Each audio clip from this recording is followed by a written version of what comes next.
Hola, bienvenidos al vídeo correspondiente a los órganos de los sentidos. En este vídeo vamos a tratar aquellos órganos de los sentidos que aún no hemos visto en vídeos anteriores. Concretamente nos centraremos en el estudio del ojo y del oído.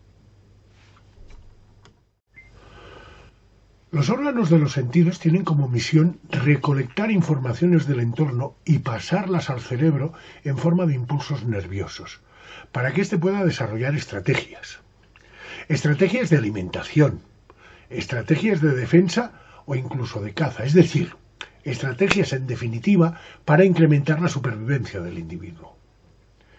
Como todos conocemos, hay 5 sentidos diferentes: oído, vista, olfato, gusto y tacto, y 5 conjuntos de órganos diferentes para detectar los estímulos correspondientes. A lo largo de los temas anteriores hemos estudiado algunas de las estructuras responsables de algunos de estos sentidos. Así, en el tema dedicado al sistema respiratorio, vimos la estructura del epitelio olfativo, responsable del sentido del olfato. En el tema dedicado a los tejidos orales, estudiamos exhaustivamente los diferentes tipos de papilas gustativas de la lengua, responsables del sentido del gusto. Y en el tema dedicado a la piel, acabamos de estudiar los corpúsculos sensoriales detectores de presión y por lo tanto responsables del sentido del tacto. En este tema estudiaremos los órganos responsables de los 2 sentidos que nos faltan. Es decir, para el sentido de la vista estudiaremos la estructura microscópica del ojo, mientras que para el sentido del oído o audición estudiaremos la estructura del oído interno. Los ojos son 2 órganos esféricos situados en la especie humana en la parte anterior de la cabeza y están encargados del sentido de la visión. Es decir, están encargados de traducir los haces de luz en impulsos nerviosos para que posteriormente el cerebro los interprete y forme imágenes. Para ello, el ojo está dotado de un complejo conjunto de estructuras nerviosas, estructuras ópticas y estructuras de soporte. El globo ocular está delimitado por 3 capas o túnicas, que desde el interior se conocen como la túnica nerviosa. A continuación encontramos la túnica vascular y la más externa, que es la túnica fibrosa.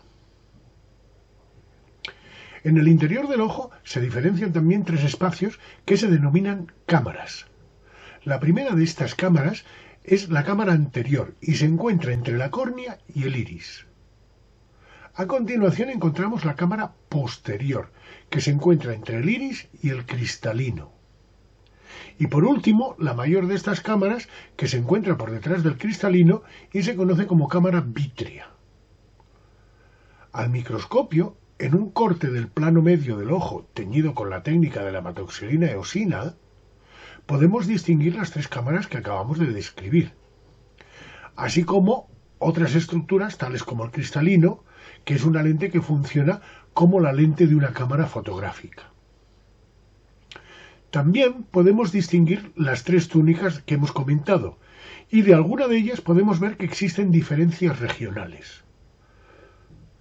Así, en la túnica fibrosa podemos ver que se organiza de forma diferente en la parte anterior, en una zona que se conoce como córnea, mientras que el resto de esta túnica, que envuelve las partes central y posterior del globo ocular, se denomina esclerótica y tiene una estructura ligeramente diferente.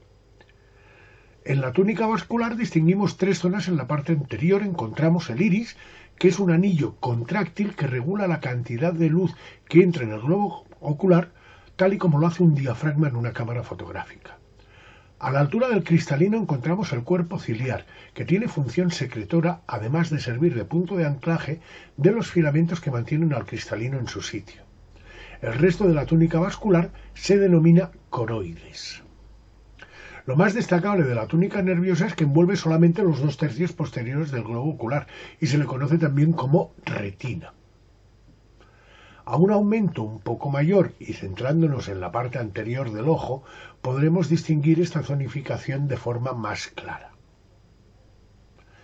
En la túnica fibrosa podemos distinguir claramente la esclerótica y la córnea y darnos cuenta que hay una zona de transición entre ambas que se denomina limbo. El cuerpo ciliar se distingue sin dificultad y se puede ver que se continúa con el iris, formando ambos la parte anterior de la túnica vascular. En la imagen también podemos distinguir al cristalino. Si estudiamos al microscopio con la técnica de la amatoxilina eosina, las túnicas del ojo, podremos distinguir, como en esta imagen, la retina, la coroides y la esclerótica. Si nos centramos en la túnica fibrosa, distinguiremos la esclerótica. Veremos que está constituida de tejido conjuntivo denso apenas vascularizado y podemos diferenciar distintas capas. Comprobaremos que la esclerótica está separada de la coroides por una capa que se denomina membrana fusca, en la que la densidad de las células es ligeramente mayor a la de la capa adyacente y principal de la esclerótica, que se conoce como estroma. El conjunto está envuelto del conocido como tejido episcleral, que es la capa con menor densidad de células de toda la esclerótica. También perteneciente a la túnica fibrosa y localizada en la parte anterior del ojo encontramos la córnea, que en esta imagen se muestra de un corte teñido con la técnica del tricrómico de Mason. Podemos comprobar que la córnea también está formada por capas, pero estas son diferentes que las de la esclerótica. En la parte anterior la córnea está delimitada por un epitelio, que se denomina epitelio anterior, el cual descansa sobre una lámina o membrana que se denomina membrana de Bowman. La parte posterior, la córnea, está delimitada por otro epitelio que descansa sobre la membrana de Descemet. Entre ambas membranas encontramos el estroma corneal, que forma la mayor parte del grosor de la córnea, y que está constituido por un tejido conjuntivo denso, regular, bitenso, que está tan regularmente dispuesto que resulta transparente a la luz. En una ampliación comprobamos que el epitelio anterior de la córnea es un epitelio de tipo plano estratificado, mientras que el epitelio posterior de la córnea es un epitelio de tipo plano simple. Esta imagen a gran aumento obtenida de un corte teñido con la técnica del tricrómico de Mason se centra en la túnica vascular, concretamente en la coroides, que podemos ver que se encuentra altamente vascularizada. En la coroides se definen diversas capas, que desde la túnica nerviosa hasta la túnica fibrosa son la membrana de Buck, la coriocapilar, el estroma coroideo y la lámina supracoroidea. Esta otra imagen, a menor aumento y teñida también con la técnica del tricrómico de Mason, muestra otras regiones de la túnica vascular, como el cuerpo ciliar y el iris. Podemos ver que la parte anterior del cuerpo ciliar forma un ángulo con la túnica fibrosa que se conoce como ángulo iridiocorneal, que juega un importante papel en el flujo de reposición del líquido que rellena las cámaras anterior y posterior del ojo, y que si no se produce de forma correcta provoca un incremento de la presión intraocular, lo cual a su vez provoca una enfermedad conocida como glaucoma. Si observamos a más aumentos esta zona, veremos que la mayoría del cuerpo ciliar está formado por el estroma ciliar, y este está delimitado por unas prolongaciones epiteliales que se denominan procesos ciliares. Vemos también que del estroma ciliar parte el iris, y en el estroma ciliar vemos un haz muscular que se conoce como músculo ciliar, cuya acción retrae o extiende los procesos ciliares, lo cual a su vez provoca el fenómeno del enfoque de la imagen. También encontramos en el estroma ciliar un vaso peculiar que se conoce como canal de Schlemm, y es la vía de drenaje del líquido desde el ángulo iridiocorneal, y cuya obstrucción es el causante del glaucoma. Esta imagen, teñida con la técnica del tricrómico de Mason, muestra un detalle de un proceso ciliar. Comprobamos que está delimitado por un doble epitelio, cuya capa externa es ligeramente cilíndrica y una capa interna de aspecto cúbico, aunque es difícil de reconocer ya que el citoplasma de sus células está lleno de gránulos altamente pigmentados. En el centro del proceso podemos ver un estroma conjuntivo. La misión de estos procesos ciliares es, por un lado, secretar el líquido que llena las cámaras anterior y posterior, y por otro lado, servir de anclaje a los filamentos que soportan el cristalino. El cristalino es un peculiar órgano que funciona como una lente y para ello se organiza de una forma muy regular, tal y como se ve en esta imagen obtenida de un corte teñido con hematoxilina eosina. El cristalino está delimitado en su parte anterior por un epitelio cúbico simple, el cual está envuelto por una cápsula que se conoce como membrana del cristalino. Por debajo del epitelio anterior podemos ver numerosas células epiteliales cilíndricas anucleadas que se disponen en forma de panal, lo que le proporciona a la estructura sus características cristalinas.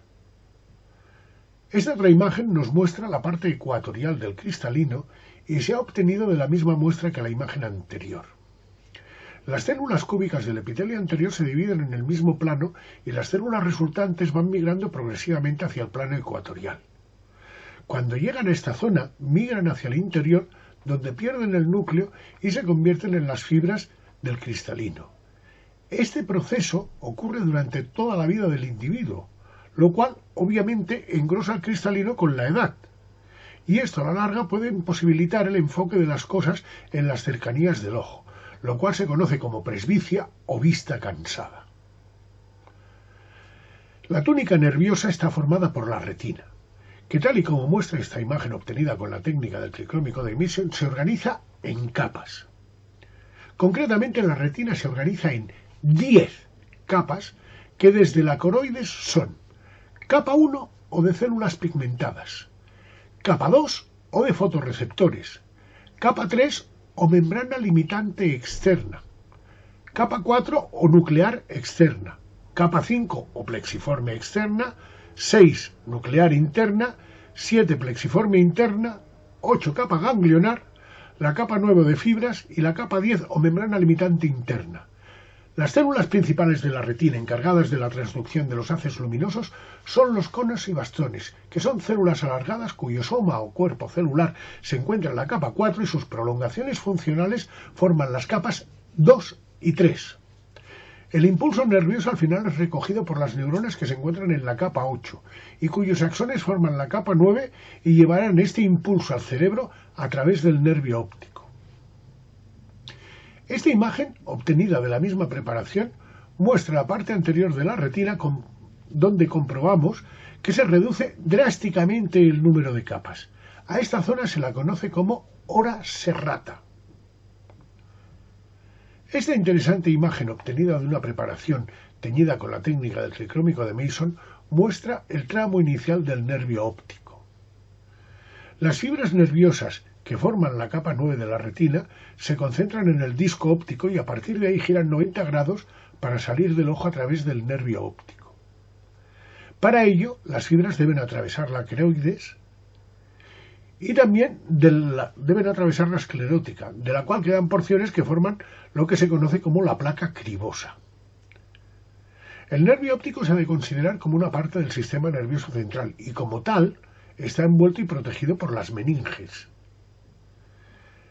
Esta imagen muestra un corte transversal de un nervio óptico, que como hemos dicho está envuelto por las meninges, de las que podemos distinguir la pía madre, la dura madre y el aracnoides e incluso el espacio subaracnoideo. El nervio propiamente dicho está envuelto por la pía madre, de la que parten tabiques que compartimentan los haces de axones. Para acabar, estudiaremos esta interesante imagen de un corte de párpado teñido con la técnica del tricrómico de Mason. El párpado está rodeado de una epidermis en la que podemos ver los folículos pilosos de las pestañas. En el interior del párpado podemos ver el músculo orbicular, que es el que controla la apertura y cierre de este órgano. Y además podremos diferenciar las glándulas de Melbonio, que son glándulas de tipo sebáceo. Las estructuras encargadas del sentido del oído se encuentran en la cabeza, y aparte de los pabellones auriculares que son externos, el resto de estas estructuras se encuentran protegidas por los huesos craneales. Como hemos dicho, la misión del oído es transducir las ondas sonoras en impulsos nerviosos, los cuales son transportados al cerebro donde serán interpretados como sonidos. También hay otras estructuras en el oído interno que tienen como misión la orientación espacial del individuo. En un esquema podemos distinguir que los órganos del sentido del oído se organizan en 3 zonas.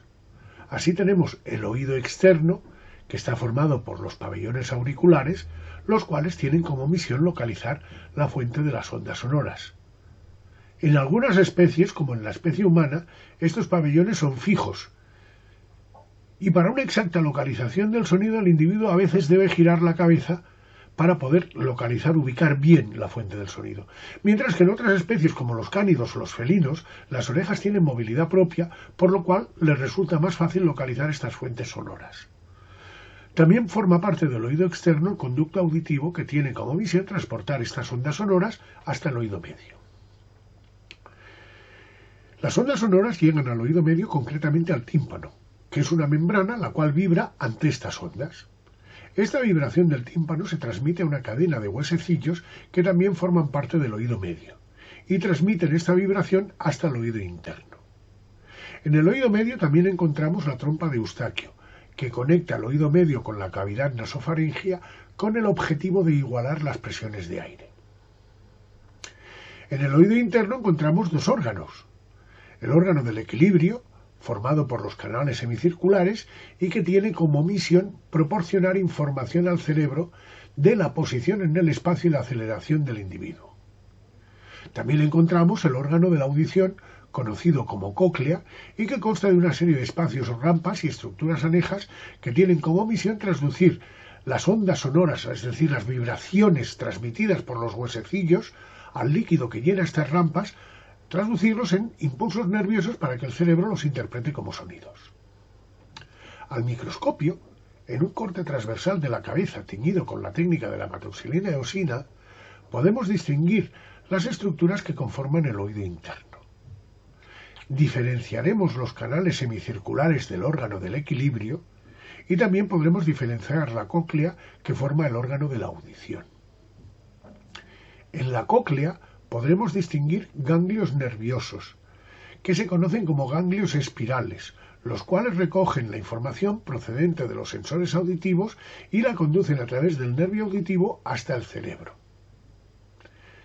En una ampliación veremos que los canales semicirculares están perfectamente delimitados y en su pared se encuentran las ampollas, una por cada canal, que son las encargadas de proporcionar la información de posición espacial del individuo, es decir, de los ejes X, Y y Z. Una ampliación de la cóclea muestra los espacios o rampas agrupadas en regiones, de las que podemos ver varias. De hecho, si reconstruyéramos la estructura en 3 dimensiones, veríamos que tiene una conformación en espiral. Esta imagen, también teñida con la técnica de la matoxilina eosina, es una ampliación de una de las regiones comentadas de la cóclea. En esta región podemos ver los 3 espacios o rampas que componen la cóclea. La rampa vestibular, que está separada de la rampa media por la membrana de Reiner, y la rampa media, que está también delimitada por la stria vascularis, que es un epitelio simple secretor, el cual secreta el líquido o linfa que llena este espacio. También podemos encontrar la rampa timpánica. La estructura que separa la rampa media de la rampa timpánica se conoce como órgano de Corti. Se asienta sobre una estructura llamada membrana basilar y es donde se produce la transducción del sonido en impulsos nerviosos. Encontramos que el órgano de Corti está anclado por un tejido fibroso que se conoce como ligamento fibroso. También podemos ver un ganglio nervioso que se denomina ganglio espiral, y que es el que contiene las neuronas que transportan el impulso nervioso resultante de la transducción. Esta otra imagen es una ampliación a un mayor aumento centrada en el órgano de Corti. Como en la imagen anterior, podemos ver al órgano de Corti separando la rampa media de la rampa timpánica, la cual está delimitada en su parte superior por la membrana basilar, que es sobre la que descansa todo el conjunto del órgano de Corti. También podemos ver unos pequeños espacios denominados túneles, que tienen como misión favorecer la vibración del propio órgano de Corti. En azul hemos dibujado las células falángicas, las cuales sirven de base a las células ciliadas, que las hemos pintado en verde. De ambos tipos celulares encontramos un grupo externo formado por varias células de cada tipo y un grupo interno formado por una sola célula de cada tipo. Separando ambos grupos celulares y delimitando los túneles, a modo de columnas encontramos las células del pilar, que se han pintado de rojo y marrón en el esquema. Las células sensoriales son las células ciliadas, que como su nombre indica disponen de cilios en su parte apical. El movimiento de estos cilios es lo que provoca los impulsos nerviosos. Una estructura importante en la transducción del sonido es la membrana tectoria, que es una membrana de tipo fibroso y que en condiciones funcionales descansa sobre los cilios de las células ciliadas, a los cuales mueve al ritmo de las vibraciones de la linfa. Y con esto concluimos el estudio de los órganos de los sentidos. Espero que os haya gustado y os haya resultado útil. Si así ha sido, por favor, clicad en el me gusta y suscribiros al canal. Además, os pido que lo comentéis en vuestras redes sociales. El próximo vídeo lo vamos a dedicar al sistema nervioso y va a ser el último de este curso.